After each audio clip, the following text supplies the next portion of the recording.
So students, आज हम देखने जा रहे हैं 11th केमिस्ट्री के ऑर्गेनिक पार्ट के अंदर आसवन। और आसवन है क्या, हम जो आज देखेंगे उसके मूलभूत बिंदु हैं कि आसवन किसे कहते हैं, पहली बात, आसवन की आवश्यकता क्यों है, किन किन कामों को इसकी सहायता से हम कर सकते हैं, और साथ ही साथ ये कितने प्रकार का होता है। इसमें सबसे पहले हम देखते हैं कि आसवन है क्या।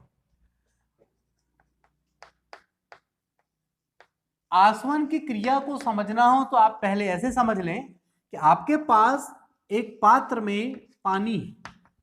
अब पानी ही हो जरूरी नहीं है, कोई दूसरा भी लिक्विड हो सकता है, यानी कोई लिक्विड है, आप अब उसको हीट कर रहे हैं। हीट मतलब है ना, हीट दे रहे हैं, गर्म कर रहे हैं, तो निश्चित रूप से ये किस में बदलेगा, वाष्प में। तो किसी द्रव का वाष्प में बदलने की जो क्रिया है वो क्रिया का नाम है वाष्पीकरण यानी वेपोराइजेशन। ठीक है, अब इस गर्म वाष्प को अब फिर से क्या करो, ठंडा करो, और फिर से बदल जाएगा काय में, ये द्रव। तो वाष्प को ठंडा करके द्रव में बदलने की जो प्रक्रिया है वो प्रक्रिया कहलाती है संघनन।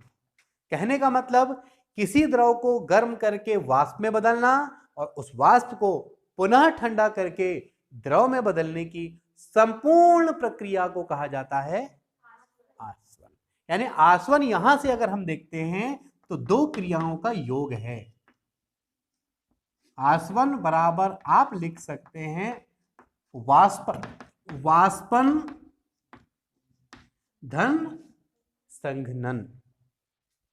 तो निश्चित रूप से जब भी हम आसवन की बात करते हैं तो आसवन वह प्रक्रिया है जिसमें किसी द्रव को गर्म करके वाष्प में बदलना और वाष्प को पुनः ठंडा करके द्रव में बदलने की संपूर्ण प्रक्रिया है। ठीक, और इस संपूर्ण प्रक्रिया में निश्चित रूप से दो भाग हैं, एक है वेपोराइजेशन और दूसरा कंडेंसेशन, यानी कि वाष्पन और संघनन। अब वाष्पन और संघनन है, मतलब जब हम इसका डायग्राम बनाएंगे तो निश्चित रूप से एक भाग ऐसा होगा जहां द्रव को गर्म किया जाता होगा और दूसरा भाग ऐसा जरूर होगा जहां वाष्प को ठंडा किया जाता होगा। जैसे कोई पानी है, मान लो पानी की भाप उड़ी, आप हाथ ऐसे रखो ऊपर, जैसे यहां टकराएगा तो गीलापन आएगा। ठीक है, तो बात को समझना, यहां दो पार्ट कौन से होंगे वो हम देखते हैं। तो आइए अब हम देख रहे हैं कि ये जो आसवन है इसका डायग्राम का बेसिक, आपको ये बात तो क्लियर होगी, दो भाग होते हैं। दो भाग होते हैं तो सबसे पहले आपको करना क्या है, यहां कंडीशन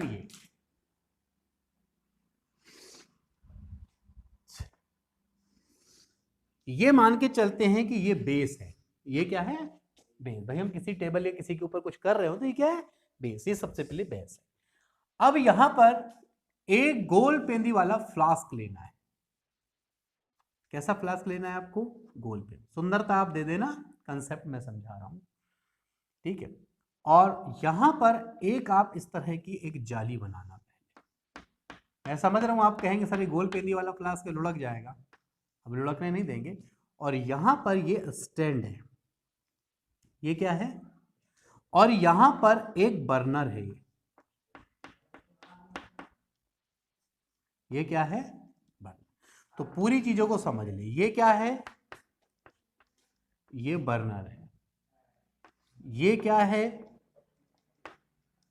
जाली है फिल्टर पेपर की बनी। अब ये गोल पेंदी वाला फ्लास्क है, लेकिन यहां कुछ इस तरह की रचना की जाए, ठीक है, और ये लुढ़क ना जाए इसलिए यहां से इसे ऐसे बांध दिया जाता है। इसका मतलब ये क्या हुआ, ये हुआ स्टैंड। ठीक है, यहां पर हम किसी लिक्विड को लेकर चल रहे हैं, किसी लिक्विड को लेकर चल रहे हैं, यहां पर कोई द्रव है। निश्चित रूप से जब इस द्रव को बर्नर से गर्म करोगे तो वाष्प बनेगी, भाई ये वाष्प बन रही है। अब हम ऊपर से एक काम करें, एक लगा दें सबसे पहले थर्मामीटर। ये क्या हो गया आपके पास में, थर्मामीटर। इसलिए कि कभी कभी हमको ये देखना पड़ता है कि अंदर कितने टेम्परेचर पे ये प्रोसेस हो रही है। और यहां से इसे पैक कर दें, और जिससे पैक करते हैं उसे कहा जाता है कॉर्क। क्या होता है? बहुत कठोर रबर के जैसे होता है, कॉर्क एक अलग सब्सटेंस है। ढक्कन, यहां से एक नली निकाली जाएगी, ये निकली नली। नली को आप इस तरह से यहां पे ऐसे मोड़, और ऐसे लाके ऐसे कभी मत बनाना नली को, क्योंकि कांच की नली ऐसी नहीं बन पाती है, वो यहां पे ये कौन नहीं बनता, ये भले आप ऐसा आएंगे ऐसा होगा यहां पे, ठीक है, ध्यान रखना, ये बारीकियां हैं। अब यहां पर होगा एक, ये देखिए आप कंसेप्ट देखते जाए, बात आपको समझ आ जाएगी।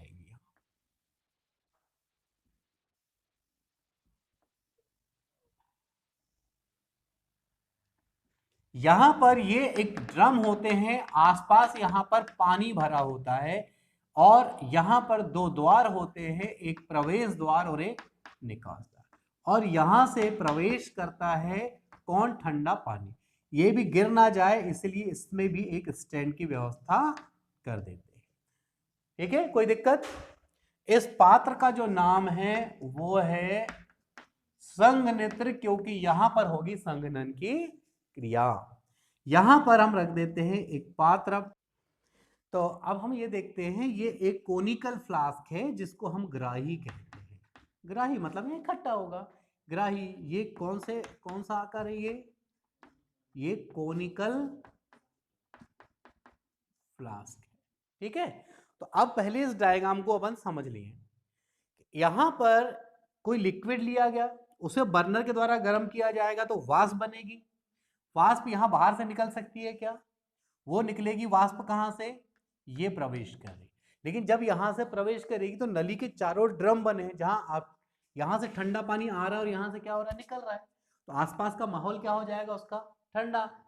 ये नली के बाहर रहेगा पानी, यानी एक पाइप है, ऐसा पाइप, उसके बाहर ड्रम है, तो बाहर पानी रहेगा तो पाइप को ठंडा कर देगा ना। अब यहां से गैस एंट्री कर रही है, तो गैस एंट्री कर रही है तो ये यहां पे बूंद बूंद करके ऐसे गिरने लगेगा, ठीक है। तो यहां पर कौन सी क्रिया हुई है? संघनन की। इसलिए उस उपकरण का नाम क्या दिया गया है? संघनित्र। यहां पर पानी ऐसा पैक क्यों नहीं रखा गया? भाई मान लो, कल्पना करते हैं कि अगर मैं इसको पैक कर देता दोनों को, मैं एक बार पानी डाल के रख दिया, ठीक है, तो होगा क्या? जब गर्म गर्म यहां से क्या आएगी? भाप, जो भी वाष्प आएगी, वो वाष्प गर्म है, आसपास का पानी ठंडा है, ऊष्मा गर्म वस्तु से कहां जाती है? तो जब वो भाप या वाष्प जो है अपनी ऊष्मा को पानी को देगी तो पानी क्या हो जाएगा? धीरे धीरे गर्म होगा, और जब पीछे से जो वाष्प आ रही होगी नई वाली, तो उसको माहौल ठंडा मिल पाएगा क्या? फिर गर्म मिलेगा। इसीलिए क्या करते हैं, ये प्रवेश और निकास इसलिए है, H2O ने एंट्री किया, अगर गर्म हुआ पानी तो वो कहां चले जाएगा? बाहर, इधर से नया पानी आ जाएगा ठंडा वाला। तो हमेशा उसके माहौल को कैसा बनाए रखेगा? वो ठंडा बनाए रखेगा, ठीक है। इतनी सारी चीजें आपको नहीं लिखनी पड़ती है, जैसा आपने कहा है कहानी तो कहानी पूरी बात है। लेकिन ये बात यहां एक जन्म लेती है कि आखिरकार ये सब हम करके करेंगे क्या? भाई अगर कुछ उद्देश्य ही नहीं है उसका, तो ये सब करके क्या करेंगे? कोई उद्देश्य जरूर होगा। तो मैं आपको बताता हूं कि ये आसवन का जो उद्देश्य है, उसका उद्देश्य क्या है, काम क्या है? इसका उद्देश्य नंबर 1 है शुद्धिकरण। मिश्रण जो लिक्विड होते हैं उनका शुद्धिकरण, और एक और है पृथक्करण। यानी आपके पास कोई लिक्विड है, उसमें अशुद्धियां हैं, अशुद्धियों को दूर करना चाहते हो तो आप इसका उपयोग करेंगे। या आपके पास में कॉम्बिनेशन है A plus B plus C, 3 liquid एक दूसरे में घुले हुए हैं, आप चाहते हैं उन 3 लिक्विड को हम अलग अलग फिर से ला लें, मतलब पृथक्कृत कर लें, तो भी आप यूज करते हैं किसका? आसवन का। आसवन के 2 सबसे बड़े काम कौन से हैं? शुद्धिकरण और पृथक। लेकिन इन बिंदुओं के आधार पे आगे चल के यहां 2 भाग बल्कि 3 भाग में बढ़ जाएगा। एक होगा साधारण आसवन, एक हुआ साधारण आसवन, एक होगा प्रभाजी आसवन और एक होगा कम दाब पर आसवन। तो स्टूडेंट्स अब हम ये देखते हैं कि ये जो आसवन का जो उद्देश्य है वो है एक शुद्धिकरण और दूसरा है पृथक्करण। इसके लिए इसे 3 भागों में बांटा गया है, साधारण आसवन, प्रभाजी आसवन और कम दाब पर आसवन। अब बात आती है कि आखिर ये 3 प्रकार के आसवन क्यों? तो इस पे चर्चा करने के लिए हम सबसे पहले पढ़ेंगे इसमें साधारण आसवन। ठीक है, पहले साधारण आसवन को क्लियर करेंगे और फिर हम आपको बताएंगे कि उसमें ऐसी कौन सी कमियां रह गई थी जिसकी वजह से प्रभाजी आसवन की आवश्यकता पड़ी, और फिर प्रभाजी आसवन के बारे में बताने के बाद फिर हम ये बताएंगे कि प्रभाजी आसवन में भी कौन सी कमियां रह गई थी जिससे कि कम दाब पर आसवन की आवश्यकता पड़ी। ये तीनों जो मैंने क्रम लिखा हूं वो एक दूसरे की कमियों को दूर करने के लिए लाया गया कंसेप्ट है। तो सबसे पहला कंसेप्ट हमारा है साधारण आसवन। हैं कि साधारण आसवन का उपयोग कब किया जाता है, क्योंकि आसवन 3 प्रकार के, तो आपको ये जड़ से पूरी कहानी समझनी पड़ेगी। तो वो जड़ सबसे पहले है साधारण आसवन। साधारण आसवन के लिए ये देखना है कि हम करना क्या चाहते हैं, क्योंकि 2 मुद्दे हैं ना हमारे पास में, भाई हम शुद्धिकरण करना चाहते हैं या फिर पृथक्करण, 2 बातें हैं। तो सबसे पहले बात आती है आप क्या करना चाहते हैं, शुद्धिकरण करना चाहते हैं। और जब आप शुद्धिकरण करना चाहते हैं तो आप ये ध्यान रखेंगे कि कब करेंगे, कुछ गुण होना चाहिए पहले से। तो ये ध्यान रखना कि अगर आपके पास कुछ अशुद्ध विलयन है, मतलब कुछ अशुद्धियां हैं उसमें, और अशुद्धियां हैं तो वो अशुद्धियां अवाष्पशील होना चाहिए, यानी उनमें वाष्पीकृत होने की क्षमता ना हो। किसमें? अशुद्धियों में। अब बात समझेंगे, देखें अशुद्धि कैसी हो, अवाष्पशील है, तब हम किस आसवन का उपयोग करेंगे, किस चीज के लिए, शुद्धिकरण के लिए। हम मान के चलते हैं कि A प्लस B एक कॉम्बिनेशन है हमारे पास में जो यहां पर है, ठीक है, A और B, लेकिन उसमें से B कौन है और वो B कैसी है, साथ ही साथ अवाष्पशील है। जब हम यहां गर्म करेंगे तो अब बताओ, हमने गर्म किया तो वाष्प किसकी बनने वाली है, A की बनेगी। यहां किसकी बनेगी, A की बनेगी। B की बनेगी क्या, क्योंकि हमने पहले ही शर्त बता दी है कि अशुद्धि जो है वो अवाष्पशील है, वाष्प बनने की क्षमता उसमें नहीं है। तो कौन बना, A बना, ठीक, A वाष्प हुआ, A की वाष्प हुई, तो यहां जब संघनन से प्राप्त होगा तो कौन प्राप्त होगा, A तो प्राप्त होगा ना। तो यहां क्या प्राप्त हो रहा फाइनली आपको, A पृथक हो गया, शुद्ध हो गया, और B जो है वो गोल पेंदी वाले फ्लास्क में जहां की तहां बचा रहेगा। अपन हटा के बाद में हटा देंगे उसको, कोई दिक्कत, इतनी सी बात है। अब बात आती है पृथक्करण। पृथक्करण मतलब अलग अलग करना। आपके पास में एक बात ध्यान रखना है कि आप पृथक्करण तब कर पाएंगे जब एक मिश्रण या विलयन में 3 घटक है, दो मिनिमम, 2 या ज्यादा भी हो सकते हैं। जितने घटक हैं उनके क्वथनांकों में अंतर बड़ा होना चाहिए, 20, 25, 30 का अंतर होना चाहिए। अब देखो, जब विलयन यानी मिश्रण के घटकों के काय में क्वथनांक में अंतर अधिक हो तब हम यूज करते हैं पृथक्करण के लिए। लेकिन कोई मिश्रण मान लेते हैं कि ABC है, मैंने उनके क्वथनांक लिखा हूं, A का 70, इसका 95 और उसका 120, ठीक है। लेकिन बात को समझना है, इस कलेक्शन को, अब देखिए यहां पर कलेक्शन में कौन होगा अंदर, अब कलेक्शन में है ABC, ये 70, 95 और 120। अब थर्मामीटर बहुत अनिवार्य हो गया, पहले थर्मामीटर अनिवार्य नहीं था। अब आपको क्या करना है, आप बर्नर को स्टार्ट करें और थर्मामीटर में चेक करते रहे, 70 के आसपास ही टेम्परेचर होना चाहिए। अब बात आती है, 70 को सिर्फ रोक के तो रखोगे नहीं, क्योंकि टेम्परेचर अगर किसी लॉ को बढ़ाओगे तो वो 70 की, तो फिर 72, 73, 74 होता है। तो आपको ध्यान रखना पड़ेगा कि ये 70 से 2-4 उधर या दो चार इधर होना चाहिए, 75 तक चल जाएगा, इसलिए अंतर बड़ा होना चाहिए, इसलिए अंतर। अब 70 के आसपास आप सेट कर दो, थर्मामीटर को चेक करते रहो, बर्नर को भी टाइम टाइम पे आप सेट रखें, कम ज्यादा करते रहे। अब आपका बताओ कि कौन सबसे पहले यहां पर वाष्पीकृत होगा, जिसका क्वथनांक कम होगा। तो कम किसका है, अब ए का वाष्पीकरण हुआ, फिर ये यहां से आएगा और यहां क्या होगा, बूंद बूंद करके निकलेगा और संघनन स्टार्ट, यानी यहां पे आपको लिक्विड मिलेगा। कौन सा मिलेगा, ए मिलेगा। जब ये बूंद बूंद गिरना यहां बंद हो जाए तब हम समझ जाएंगे कि इस मिश्रण में से जो ए है वो यहां पर क्या हो चुका है, समाप्त हो चुका है। अब इस कोनिकल फ्लास्क को हटा करके हम अलग कर देंगे, अब एक दूसरा कोनिकल फ्लास्क फिर से लगा देंगे, ठीक है। और टेम्परेचर को अब बढ़ाएंगे हम, कितना कर देंगे, 95 के आसपास का कर देंगे। अब किसका क्वथनांक कौन उड़ेगा, पहले बी वाष्पीकृत होगा, वाष्पीकृत होकर संघनित होगा, संघनित होकर फिर यहां प्राप्त होगा। क्लियर है, उस कोनिकल फ्लास्क को भी हम हटा देंगे। तीसरी बात, तीसरा कोनिकल फ्लास्क लगाएंगे और अब टेम्परेचर कितना कर देंगे आप, 120।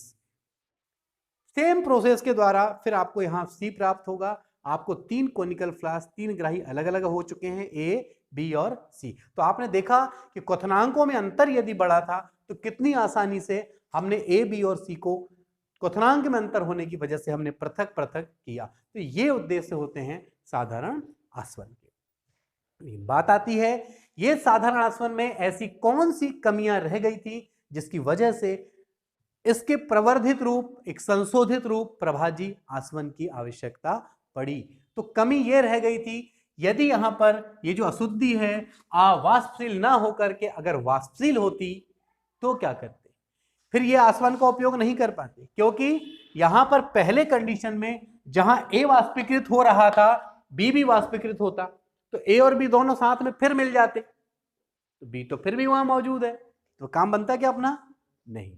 तो मेन पॉइंट है कि साधारण आसवन की कौन सी कमियां रह गई थी, क्या इसके ड्रॉबैक थे। तो इसके जो ड्रॉबैक थे, इसकी जो कमियां थी वो ये थी कि इसमें जिनमें अशुद्धियां कैसी हों, वाष्पशील हों, उनके लिए इसका उपयोग नहीं कर सकते। अवाष्पशील कर सकते हैं लेकिन अगर अशुद्धियां कैसी हों, वाष्पशील, इसका उपयोग नहीं किया जा सकता। साथ ही साथ पृथक्करण के नियम की बात करें, अगर क्वथनांक में अंतर अधिक है तब तो बहुत अच्छी बात है, लेकिन यदि यहां 70, 75 और 85 होता, 5, 5, 7, 7 का अंतर होता, तो टेम्परेचर को मेंटेन रख पाना बहुत मुश्किल है।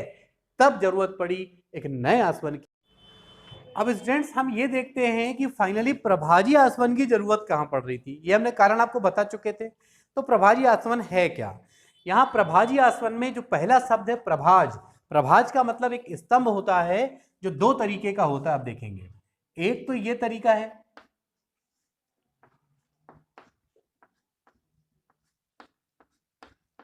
ये दूसरा एक और तरीका होता है, वो इस तरह से भी प्रभाजक स्तंभ होते हैं, ये। तो ऐसा हो चाहे ऐसा हो, केवल साधारण आसवन से जब हम कंपेयर करते हैं तो संरचना में यह अंतर आएगा, इस प्रकार प्रभाजक स्तंभ को गोल पेंदी वाले फ्लास्क के ऊपर सेट कर दिया जाएगा। बस हम चाहें तो कहीं एक थर्मामीटर हम रख सकते हैं, यहां रख सकते हैं, चाहे यहां पे एक थर्मामीटर आप रख सकते हैं, ठीक है, यहां भी रख सकते हैं और यहां भी आप एक चाहें तो ये क्या है आपके पास में, थर्मामीटर, और ये प्रभाज स्तंभ है, ठीक है। अब बात को समझना है, यहां कर क्या रहे हैं हम। सबसे पहले ये कि प्रभाजी आसवन का उपयोग कहां होगा, तो वही 2 चीजें जो कि साधारण आसवन में थी, शुद्धिकरण और पृथक्करण। लेकिन वहां जब शुद्धिकरण होता था साधारण आसवन में, उसमें जो विलेय था वो कैसा था, अवाष्पशील था। लेकिन यहां कैसा होगा, यहां वाष्पशील, यानी ये भी वाष्पीकृत होगा। कौन, अशुद्धियां भी वाष्पीकृत होने की क्षमता रखेंगी। लेकिन ए और बी में, बी कौन है, तो पहले जो शुद्ध है ए पहले ऊपर जाएगा, ये इस प्रकार से ए, लेकिन यहां बी भी तो जाएगा ना साथ में, ए जाएगा तो बी भी जाएगा। लेकिन इनमें ये भी वाष्पीकृत है, ये भी वाष्पीकृत है, पर जैसे जैसे ये ऊपर जाते हैं तो जो शुद्ध वाला होता है और अशुद्ध वाला दोनों वाष्पीकृत हो रहे हैं। संघनन होने की जो क्षमता है वो अशुद्ध वाले में ज्यादा होती है। संघनन होने की क्षमता किसमें? अब बात को समझो, यहां से ए और बी चले तो पहले क्या होता था कि सीधे नली में चले गए, लेकिन यहां अटैक है, यहां पहुंचे कौन? ए और बी। तो जो शुद्ध वाला है वो ज्यादा अच्छी वाष्प बनाएगा, तो वो चला यहां से ऐसे इधर उधर इधर होते हुए ये पहुंचेगा। लेकिन बी वाला कुछ मात्रा यहां पहुंच के यहां टकरा के थोड़ा वापस, कुछ इधर टकरा के वापस, को इधर टकरा के कुछ इधर। तो इसमें ए तो पूर्ण रूप से चलते जाएगा, लेकिन बी जो है वो कभी इस खंड से कभी इस खंड से ऐसे टकरा करके वही संघनित हो जाएगा वो। हालांकि ए की भी कुछ मात्रा संघनित होगी यहाँ पे, पर बी ज्यादा, वो संघनित होकर फिर से कहां गिर जाएगा? यहाँ। और इस तरह से ए यहां जाएगा और जैसे ही वो संघनित से गुजरेगा तो बूंद बूंद करके यहां पर आपको ए का कलेक्शन मिल गया। लेकिन हम सोचेंगे पूर्ण रूप से सही प्राप्त हो जाए, ऐसा तो होगा नहीं, क्योंकि आप बी को कुछ तरीके से रोक जरूर रहेंगे, पूरे तरीके से आप नहीं रोक पाओगे, कुछ ना कुछ बी की मात्रा चाहिए।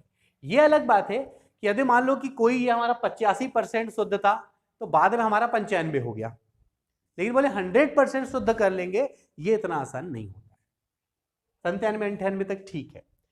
अब बात आती है पृथक्करण की। तो पृथक्करण का उपयोग प्रभाजी यूज करना है, इसका यह मतलब है कि उनके घटकों के क्वथनांक में अंतर क्या होना चाहिए? कम। तो देखो ए बी सी का कलेक्शन है 70, 75, 85 माना है मैंने, और जब इस वाष्प को लूंगा, किसको? ए बी और सी को, पहले कौन वाष्पीकृत होगा? कितने में रखना है उसको आपको पहले? लेकिन 70 में रख नहीं पाओगे ना, वो 72, 74 फिर बर्नर को तेज धीरे करते रहना पड़ेगा, बड़ा ध्यान रखना पड़ेगा। और लेकिन ऐसा नहीं है, जो भले 75 वाला है तो कई अणु होते हैं जो 73 में भी चालू हो जाते हैं उड़ना। तो ए चला तो कौन चला साथों साथ? तो ए जब जाएगा तो बी की भी कुछ मात्रा, सी के साथ तो बड़ा अंतर है, सी के साथ तो 15 का अंतर है, लेकिन अब बी महाराज ये भी थोड़े उड़ना चालू हो जाए। तो जब वाष्पीकरण होगा तो ए, तो ये जो बीच में मार्ग बनाया गया है ना प्रभाजक, प्रभाजक में वही होगा, जिसका ज्यादा क्वथनांक है वो तेज भाग जाएगा ऊपर, जिसका कम है वो कहीं गया, कुछ अणु टकरा के वापस इधर टकराया उधर टकराया, तो अणु कहाँ आएंगे? प्रभाजक का इतना सा बस रोल है। तो फिर फाइनली पहुंचेगा कौन सा? ए वाला। जब ए वाला यहां बूंद बूंद करके बंद हुआ, ए हमारा पृथक हो गया, अब किसको यूज करेंगे? बर्नर को थोड़ा बढ़ाएंगे। अब कितना सेट कर देंगे? 75, और लास्ट में सेट कर देंगे कितना? 85। तो ए बी सी पृथक हो चुका। यह है प्रभाजी आसवन। अब बात आती है कि एक नया आसवन जिसकी और आवश्यकता पड़ेगी, कम दाब पर आसवन, वो देखेंगे हम अगले पार्ट।